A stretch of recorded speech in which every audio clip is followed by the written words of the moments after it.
Merci beaucoup, fidèles téléspectateurs et fidèles internautes aussi.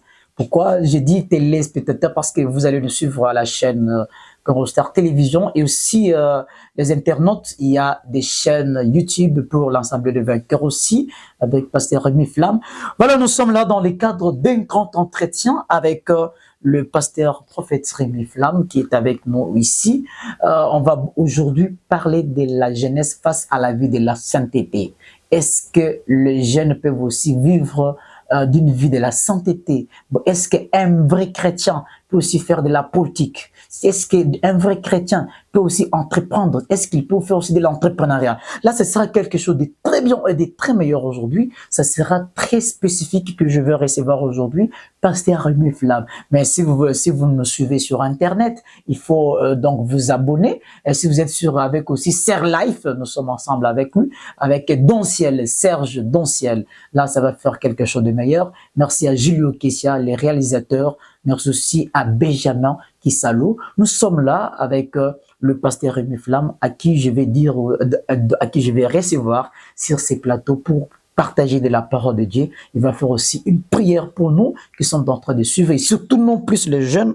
Nous, les jeunes d'aujourd'hui, on ne suit pas la parole de Dieu. Nous partons à l'église pour ne rien faire. Nous partons à l'église parce que mon ami part à l'église. Nous partons à l'église parce qu'on m'a dit ceci, dit c'est que je puisse partir. Alors aujourd'hui, le pasteur va nous parler des bonnes choses, il va nous expliquer la sainteté, il va nous expliquer comment arriver à la vie de la sainteté. C'est ce que si j'ai la vie de la sainteté, je dois sortir de la malédiction générationnelle. C'est une question que nous nous posons, parce qu'il y a beaucoup de gens qui sont dans la malédiction générationnelle.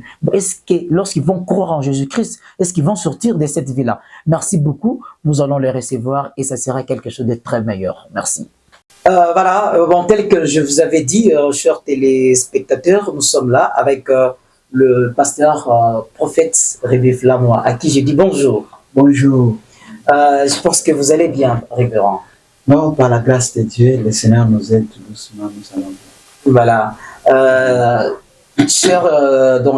Chers téléspectateurs, tel que je vous avais dit, il est là avec nous, son serviteur de Dieu. Aujourd'hui, on va parler avec vous, prophète Rémi Flamme, on va parler avec vous sur la jeunesse face à la vie de la sainteté. Aujourd'hui, on a toujours remarqué, mingi ba jeune et belé, c'est de la vie où il y a sainteté. Alors, pour définir bisso, vous allez d'abord nous définir d'abord ce que c'est la sainteté. La sainteté, c'est quoi d'abord?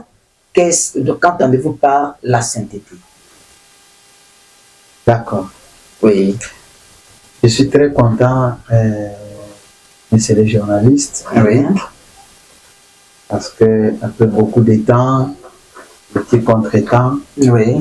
Aujourd'hui, Dieu a permis que nous puissions nous retrouver ensemble afin de parler de la jeunesse, oui, face à la vie de la sainteté. De la sainteté. Merci beaucoup. D'accord. Bon. Je vois d'abord les mots-clés. Si je comprends bien, oui, c'est la sainteté. Merci. Bon, moi aussi, avant que je réponde, par rapport à cette question, oui, je me pose tant de questions. Pourquoi vous voulez toujours parler de la jeunesse ou la vie de la jeunesse face à la sainteté? Pourquoi vous parlez toujours, vous voyez toujours la jeunesse, mais pas tout le monde? Avant que je puisse vous donner la réponse, j'aimerais d'abord aussi connaître et savoir votre contexte. D'accord, merci beaucoup. Le contexte, c'est d'abord, dont nous nous basons sur d'abord la jeunesse, donc presque tout le monde. On peut parler de tout le monde, mais on peut aussi faire les cas exceptionnels d'abord de la jeunesse. Pourquoi? Parce que avant que vous soyez aujourd'hui peut-être vieillard, devient une personne de 50 ans, on passe d'abord par cette étape de la vie qui est la jeunesse. Alors, les contextes, on va beaucoup se baser plus sur la généralité, mais on va beaucoup mettre l'accent sur la jeunesse parce que la jeunesse... La particularité, ok, merci beaucoup. Oui, la particularité, c'est la jeunesse. Pourquoi? Parce que nous sommes en train de constater, est-ce que réellement les jeunes d'aujourd'hui vont faire aussi face à cette vie aussi de la sainteté? Est-ce que aujourd'hui les jeunes vont aussi se rendre comme de vrais chrétiens? Cela se pose vraiment beaucoup de questions par rapport à cette particularité sur la vie de la sainteté. D'accord. Merci. Bon, voici d'abord ma première définition selon moi-même. Oui. En tant que pasteur, je dirige une assemblée, Ah oui. une église. Il y a beaucoup de jeunes. C'est pourquoi quand je vous ai posé la question, je me dis oui, il a raison. Monsieur Eric, le journaliste, a raison de dire la jeunesse face à la vie de la sainteté. Parce que d'abord, notre pays, la République démocratique, la majorité jeune. Merci beaucoup. Et dans toutes nos églises effectives, vous allez voir que majoritairement sont des jeunes. Bon, je commence d'abord par expliquer ce mot, la sainteté. Merci. Je peux dire que la sainteté, d'abord, la sainteté, c'est Dieu lui-même. Dans la sainteté, nous découvrons son synonyme, la sanctification. Alléluia. Donc, si je comprends bien, lorsque nous parlons de la sainteté, nous parlons de la sanctification. Parce que la sainteté sort du mot sanctification. Merci beaucoup. Vous venez me dire que je peux définir la sainteté. Ah oui. D'accord. Bon, premièrement, en tant que prédicateur, je vais définir la sainteté comme c'est un processus que l'homme se considère indigne, malpropre devant Dieu. Autrement dit, la sainteté veut dire voir tel que Dieu vous voit. Vous vous voyez tel que Dieu vous voit. C'est ça. Donc, c'est un processus qui vous fait réfléchir, qui vous fait voir que vous êtes malpropre, vous êtes indigne, vous êtes imparfait devant Dieu. C'est ça la première définition que je pourrais donner par rapport à la sainteté. Merci beaucoup. Pasteur Rémi Flamme, vous nous avez dit, bon, c'est un processus dans lequel l'homme se voit malpropre, indigne devant Dieu, mais lorsqu'il va prendre la décision, il va prendre la décision d'abord de vivre donc à une vie de la sainteté. Ça c'est bon, ça c'est une bonne chose. D'ailleurs, c'est une définition, c'est une explication d'abord très facile pour faire comprendre certaines personnes, parce que ça provient d'abord de la sanctification. Si quelque chose est déjà sanctifié, cette vie là-bas sera une vie sainte, ou bien une vie d'abord de la sainteté. Merci beaucoup. Alors, est-ce que aujourd'hui, avec la foi, est-ce que la foi peut nous amener aussi à avoir aussi cette vie de la sainteté? Merci beaucoup, cher camarade. Oui. La sainteté, par la foi, oui. La foi est là. D'abord, la foi, c'est quelqu'un qui a cru. Merci. J'étais dans les ténèbres, j'étais dans les péchés, Jésus m'a arraché. Donc, vous croyez dans votre cœur, dans votre âme, dans votre esprit, que j'étais dans les péchés, mais par l'amour de Jésus, par la grâce de Jésus, je suis devenu enfant de Dieu. Amen. Comme la Bible dit, à tous ceux qui l'ont reçu, il a donné le pouvoir de devenir enfant de Dieu. Lorsque vous écoutez la parole de Dieu, lorsque vous avez accepté le Seigneur Jésus-Christ comme Seigneur et Sauveur, la foi naît. C'est cette foi-là que tous les chrétiens, là je ne parle pas la foi du don, mais je parle la foi de la généralité que tout chrétien en a.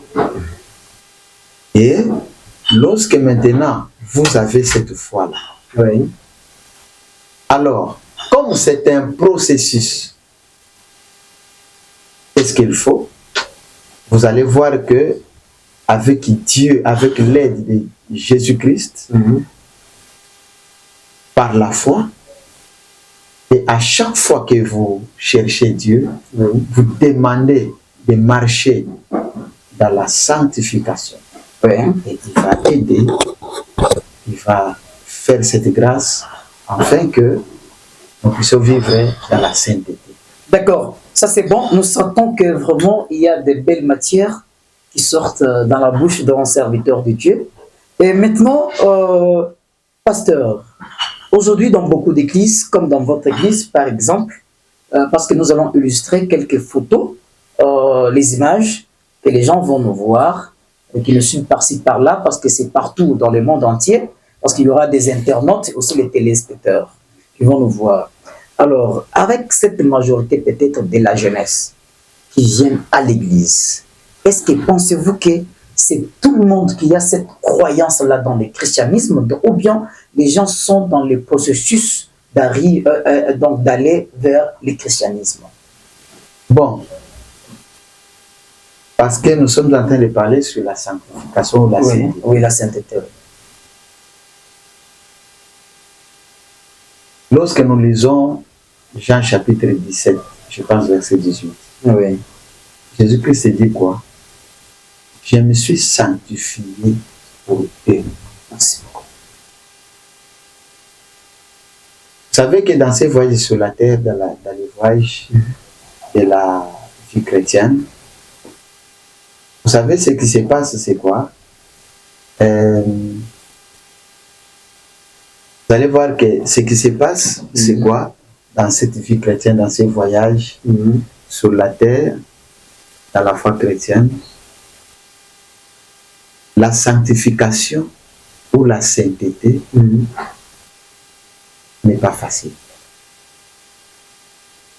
Mais ce qui nous donne d'espoir, qui nous endure encore dans la foi, parce que Jésus dit dans Jean chapitre 17, verset 18, je me suis sanctifié pour eux. Autrement dit, je me suis fait saint pour qu'ils soient saints.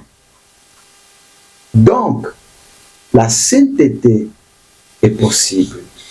C'est-à-dire, c'est à partir de l'aide de Jésus-Christ. Vous devrez savoir une chose, la sainteté arrive à partir de la grâce de Dieu. Je vais avancer encore. Vous savez, l'importance d'abord de la sainteté dans la vie d'un homme, dans la vie d'une jeune fille, d'un jeune garçon, en particulier, en général, dans la vie de l'homme. La sainteté, si je peux encore définir autrement, je peux appeler ça le système d'immunité. Je vais expliquer. Vous allez voir aujourd'hui quelqu'un qui est un ministre d'État, un président de la République, un député national, même député provincial, si je ne me trompe pas. Dans son exercice du pouvoir, quand il commet un acte, on ne le poursuit pas, sauf en cas de flagrance. S'il y a vraiment une faute grave, là, en cas de flagrance, on peut les poursuivre. Mais d'ailleurs, avant même qu'on les juge, on doit l'amener jusqu'à la Cour constitutionnelle, on puisse d'abord enlever l'immunité qu'il a. Pourquoi? L'immunité, c'est le pouvoir qui les protège. Il ne peut pas être arrêté, il ne peut pas être arrêté. Or, chez nous aussi, enfants de Dieu, la sainteté ou la sanctification est un système d'humilité. C'est-à-dire, la sainteté nous protège. La sainteté nous garantit de rencontrer Jésus. Un esprit mauvais peut venir. Un démon peut nous chercher. S'il vient, il trouve en nous cette immunité, ce système qui nous protège, qui est la sanctification, qui est la sainteté. Le démon n'aura pas la porte d'entrée. Ce qui fait que même Jésus, lui-même, il a dit que le diable n'a rien à voir, le prince des monstres de ces ténèbres, il n'a rien à voir avec moi. Parce que dans Jésus, il est 3 fois saint. La sainteté ne protège que le diable. Si le diable est arrivé à l'avoir, à le sacrifier, à le crucifier, à le mettre dans la tombe, c'était pour nous. C'est pourquoi il dit que je me suis sanctifié pour eux. Autrement dit, j'ai pris la croix, j'ai souffert pour que, et si Jésus a marché dans la sainteté, dans la sanctification, nous aussi, nous devons marcher dans la sanctification, dans la sainteté. Parce que la Bible dit, soyez saints comme votre Père Céleste est saint. Ok, ça c'est bon. Vraiment, c'est toute une prédication, chers téléspectateurs. Nous sommes en train de sentir que peut-être il y a beaucoup de gens qui se demandent avec Magazine Bité de la Jeunesse aujourd'hui pourquoi on parle de la sainteté. Oui, c'est une des thématiques de la philosophie de notre émission aujourd'hui. Nous sommes en train, oui, nous éduquons les jeunes dans la vie politique, nous éduquons les jeunes dans la vie sanitaire, donc de la santé publique, nous éduquons aussi les jeunes, part aussi donc, dans la vie chrétienne. Ah, ça c'est très bien, c'est très profond, c'est dont le pasteur vient de nous parler. Alors, pasteur, vous avez illustré l'exemple d'une autorité quelconque dans ces pays qui a eu donc qui a donc d'immunité et que peut-être s'il veut être arrêté, donc on doit d'abord craindre d'abord ce qui est d'abord lui. Son immunité. On doit d'abord enlever son immunité parce que notre constitution protège. Okay. Or, nous savons que notre Bible, qui est la parole de Dieu, notre constitution, ça nous protège, ça nous a amené aussi un système d'immunité qu'on appelle la sainteté ou la sanctification. Merci beaucoup. La personne qui est sainte, on ne peut jamais les toucher. Non. La personne, ça le protège dans beaucoup de choses. Ok, ça va le protéger. Vous allez voir que même les poisons, ça peut arriver. Quelqu'un qui marche dans la sanctification. D'ailleurs, laisse-moi vous dire plus tard, toutes les personnes qui marchent dans la sanctification, Dieu les appelle amis. D'accord, merci beaucoup. Merci. Nous sommes tous des amis dédiés parce qu'on doit craindre Dieu. Merci beaucoup. Pasteur, je m'ai aussi demandé, parce que quand vous parlez, vous m'inspirez trop. Quand vous parlez, vous m'inspirez trop. Est-ce que réellement, aujourd'hui, j'aimerais aussi savoir, avec beaucoup de jeunes, peut-être qui sont beaucoup plus dans la malédiction générationnelle, vous verrez qu'il y a donc une personne qui a une vie héréditaire, hein, qui entre aussi dans une malédiction générationnelle.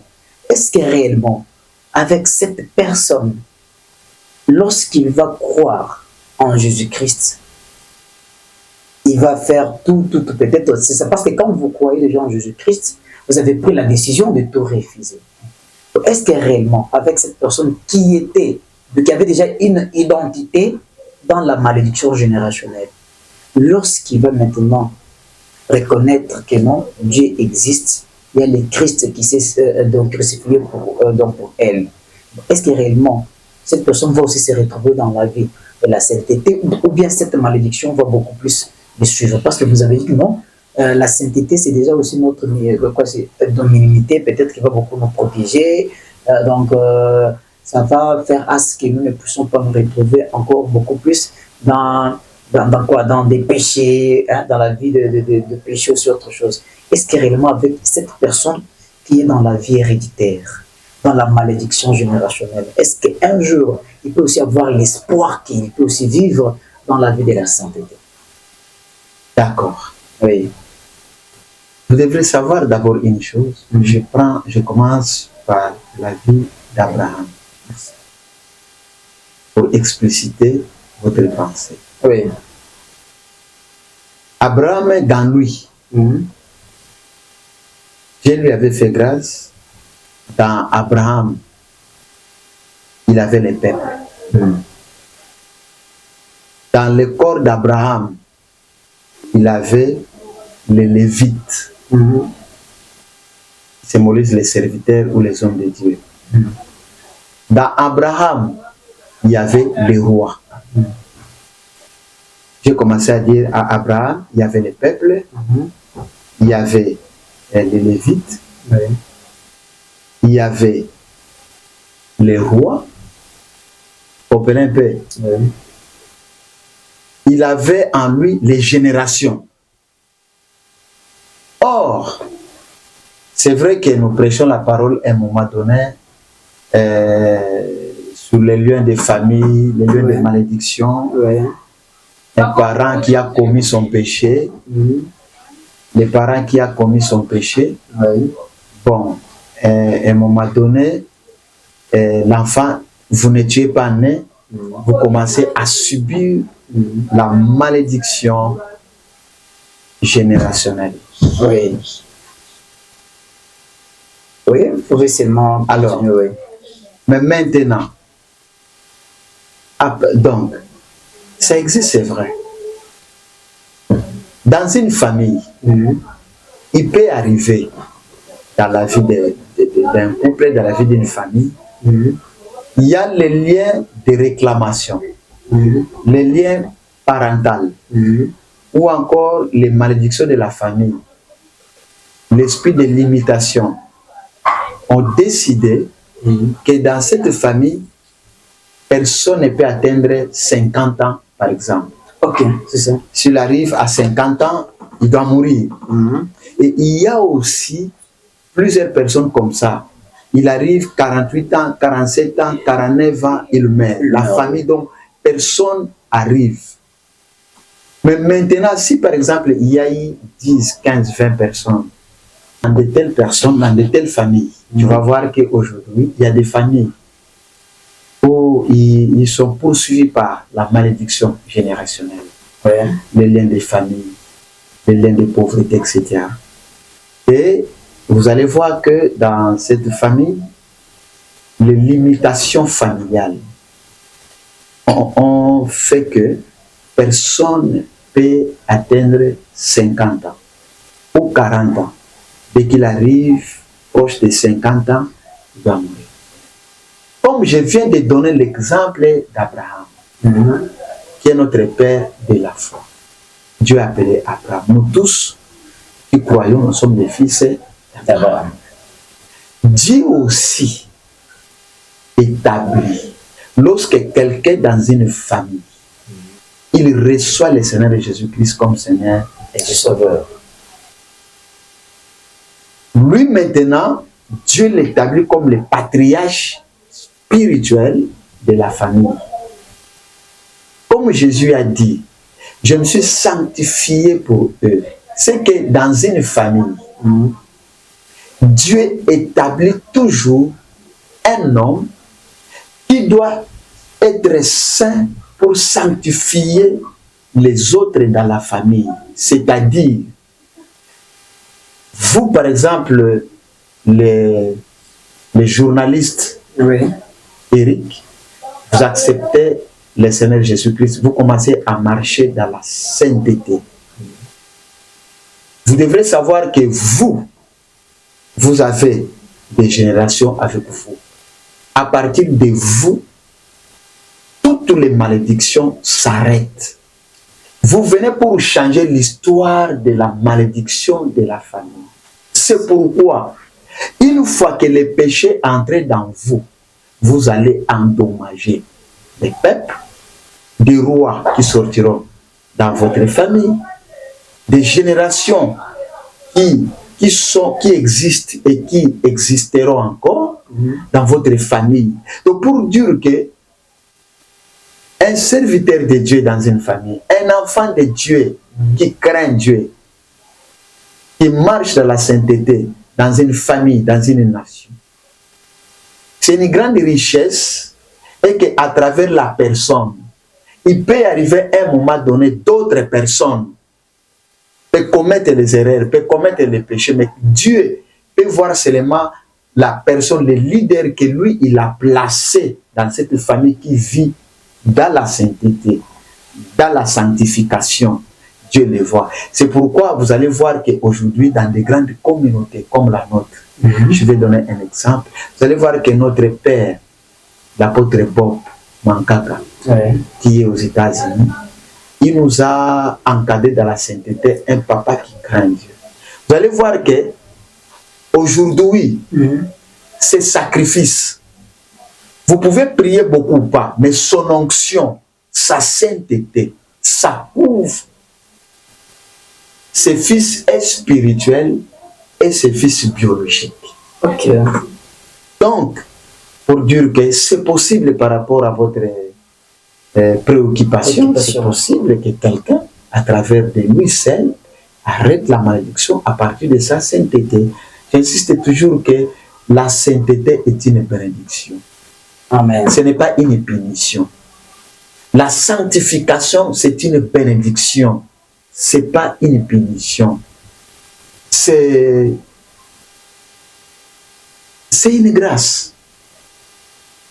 Merci beaucoup. D'accord. Merci beaucoup. La vie de la sainteté chez la personne va changer l'histoire de toute la vie d'une personne. C'est à travers une personne que tout va changer. Pourquoi? Parce que cette personne a reçu la purification du Saint-Esprit. Voilà. Pasteur, nous sommes en train de voir que aujourd'hui, quand nous parlons de la sainteté, est-ce que quand tu as la sainteté, est-il vrai qu'il y a aussi la présence du Saint-Esprit? D'abord, pour vivre la sanctification, il faut te rappeler du Saint-Esprit. La Bible dit quoi? Le Saint-Esprit nous convainc des péchés. Bon, j'aimerais beaucoup parler de mon apôtre, mon père, Oui, voilà. l'apôtre Bob. Oui, c'est votre mentor. Oui, on était dans une réunion ensemble avec lui, une réunion qui concernait nos églises. Mais il nous a parlé quelque chose de très important sur le Saint-Esprit, sur la sainteté. Il dit, mais je ne comprends pas quelqu'un. À moins qu'il puisse avoir le Saint-Esprit, Yali Bende. Moni, par exemple, donc, dit que quelqu'un qui a le Saint-Esprit, il ne peut pas pécher. Mais celui, à moins qu'il ait le Saint-Esprit, Yali Banga, Oyo, Azokende, le Saint-Esprit ne lui dit rien. Mais s'il a vraiment le Saint-Esprit comme Dieu dans lui, tout ce qu'il voudra faire, le Saint-Esprit va le résister. Il dira non. C'est un péché, ne fais pas ça, c'est grave, ne fais pas ça. Donc, ce qui peut nous aider, ou la personne qui bien peut nous aider à marcher dans la sanctification, de vivre la vraie de la sainteté, la vie de la sainteté, pardon, c'est le Dieu Saint-Esprit. C'est lui qui nous aide, il nous convainc des péchés, il nous garde, il nous parle, il nous prévoit. Voilà. Ça, c'est bon. Nous devons développer la vie du Saint-Esprit. C'est pourquoi la Bible dit quoi? Marchez selon l'Esprit et vous n'accomplirez pas les désirs de la chair. Merci beaucoup. Ça, je peux acclamer d'abord très fort pour Pasteur Rémi, qui nous... Ça, c'est déjà une prédication. Vous qui êtes en train de nous suivre par-ci, par-là, même les internautes, mais aussi les téléspectateurs qui sont en train de nous suivre. Voilà, c'est d'une manière d'évangéliser, c'est d'une manière de vous amener devant Dieu, dans la vie de la sainteté, chez Dieu. Parce que quand tu arrives chez Dieu, tu ne pécheras plus. Alors, aujourd'hui, il y a beaucoup de gens qui se disent que je vais postuler, je vais servir mon pays. Voilà, ce sont des questions que beaucoup de gens nous posent. Monsieur Eric, quand tu croises un pasteur, pose-lui la question, est-ce que la personne, dont un chrétien, peut faire aussi de la politique dans son pays? Est-ce qu'il peut aussi servir son pays comme député, comme ministre? Pourquoi? Parce que si les gens entrent déjà dans ce monde-là, il y a toujours les impositions de mauvais esprits. Les gens qui veulent, non, voilà, pour que tu aies un peu la majorité dans ceci, il faut d'abord que vous vous adhérez d'abord à ceci.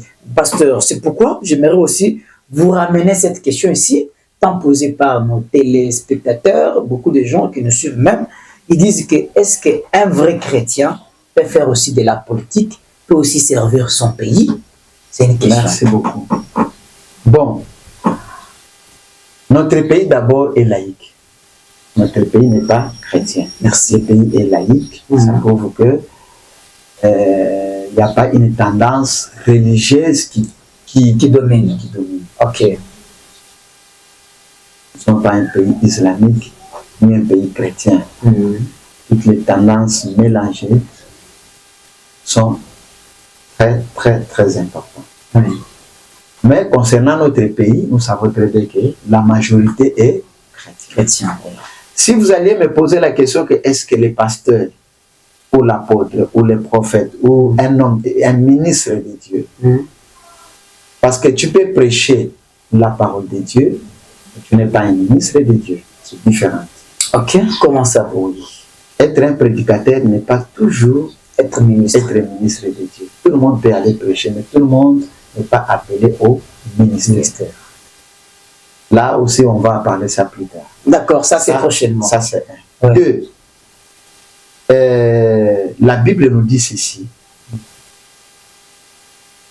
Vous êtes les seuls de la terre, la lumière divine. Là, c'est une parole qui est adressée aux chrétiens. C'est-à-dire, la politique d'abord c'est quoi? C'est la gestion de la cité. La politique, bon, peut-être pas d'une façon péjorative. C'est pas du mensonge. Tel que les autres pensent. Non. La politique est un art. La politique, c'est la gestion des cités. Celui qui gère une entreprise, il a la politique de cette entreprise. Celui qui gère une église, il a la politique, il gère la politique de cette église. C'est la gestion des cités. Celui qui entreprend, un entrepreneur dans une entreprise, etc. D'accord. Mais par rapport, parce qu'il y a la politique active et passive. Vous me posez la question en fonction de la politique active. Je ne fais qu'encourager des vrais chrétiens nés de nouveau. Nous prenons l'Europe, nous prenons les États-Unis. Le soubassement du développement de tous ces pays, c'est le christianisme. Mais peut-être c'est seulement ici chez nous, nous ne comprenons pas. Non. Peut-être le problème est que nous devons sensibiliser, conscientiser les chrétiens congolais en particulier pour comprendre que non. C'est vrai qu'il y a des tâches pour un pasteur ne peut pas assumer dans la politique. Parce qu'il y a des responsabilités qui amènera toujours les pasteurs. De massacrer, de tuer. Il y a des responsabilités. Mais, par rapport aussi à toutes ces responsabilités, on a toujours aussi besoin des hommes de Dieu. Mais pour les chrétiens doivent faire la politique. Parce que la politique est aussi dans la vie. Je vais vous dire une chose.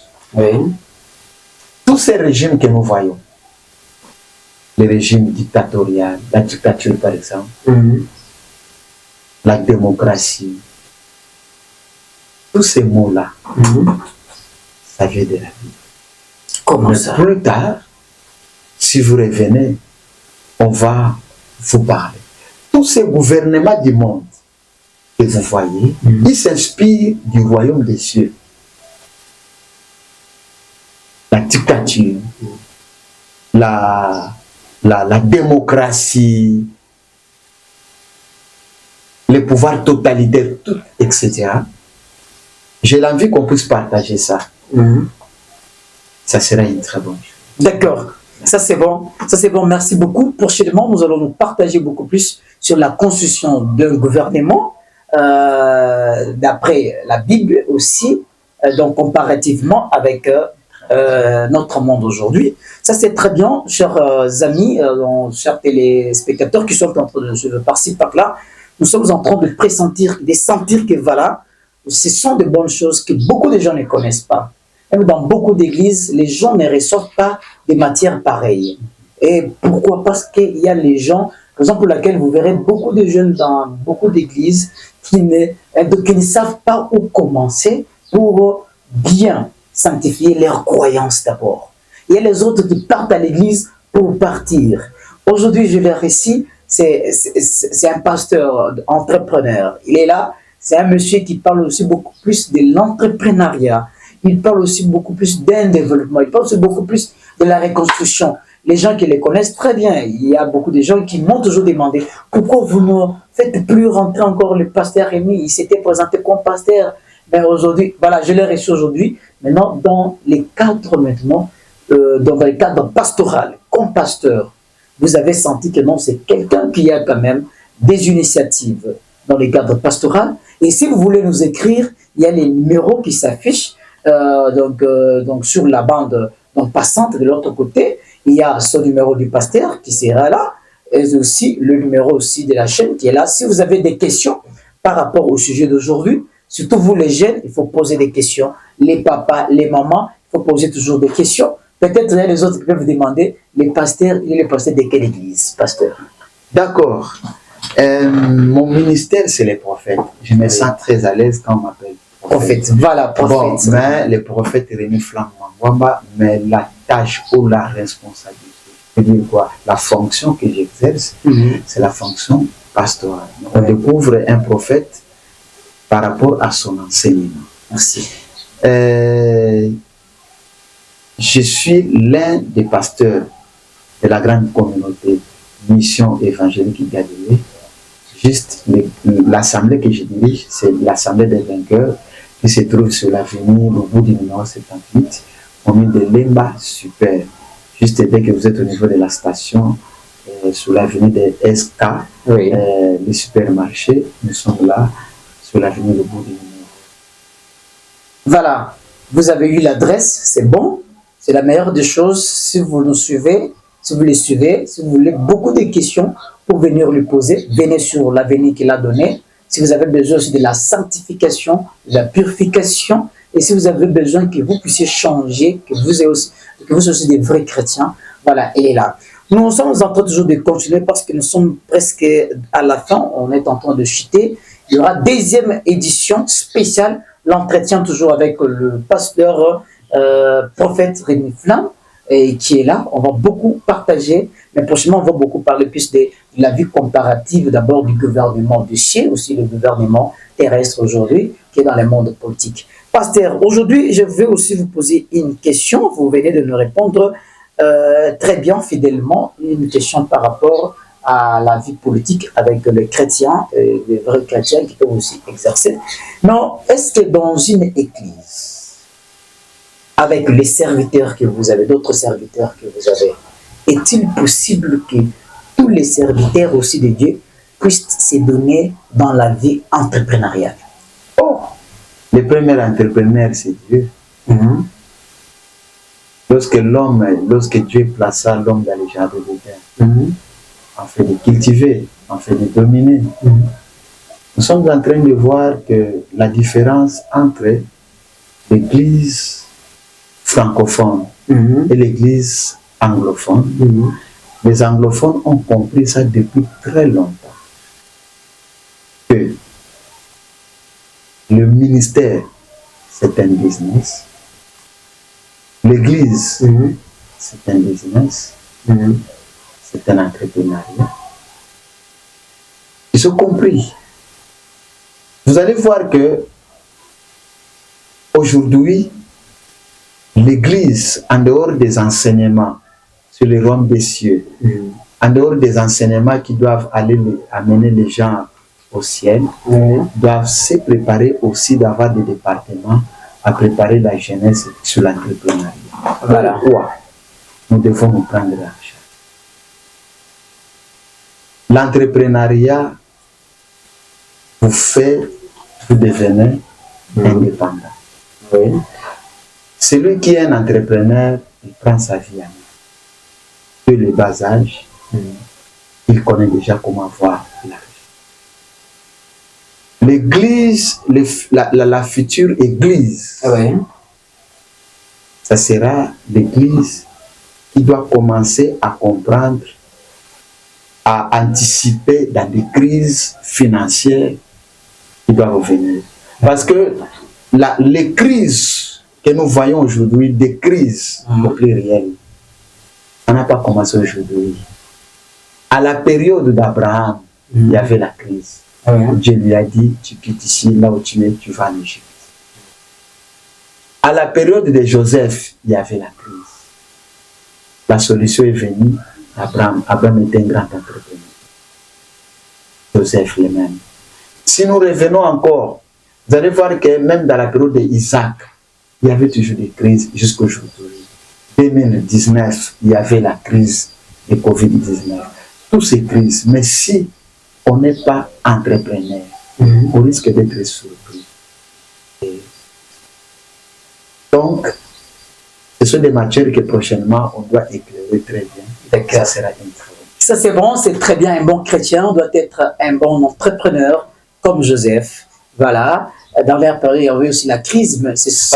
Parce que dans l'entrepreneuriat, nous voyons le potentiel que Dieu place dans chacun de nous. Chacun de nous a des potentiels, chacun de nous a des grâces, a des dons que Dieu a placés qui doivent faire sortir. D'accord. Alors pour découvrir ça, c'est entreprendre dans un domaine que vous sentez très à l'aise, que vous sentez que vous pouvez très bien travailler. Bon, est-ce que dans votre église, vous formez aussi les jeunes de l'entrepreneuriat? Exact. J'ai tout un département. Il y a des départements, chaque département. Il y a des départements qui préparent les gens pour faire la politique. Il y a des départements qui préparent les gens. Il y a des classes pour les écoles. L'école de la sagesse qui les prépare dans le cadre de l'entrepreneuriat. Il y a une autre classe ou une autre école qui les prépare pour être des élites dans les pays. Il y a une école qui les prépare pour être des futurs politiciens. Voilà. Donc, parce que toutes ces personnes que Dieu nous amène, c'est pour bien gérer la cité.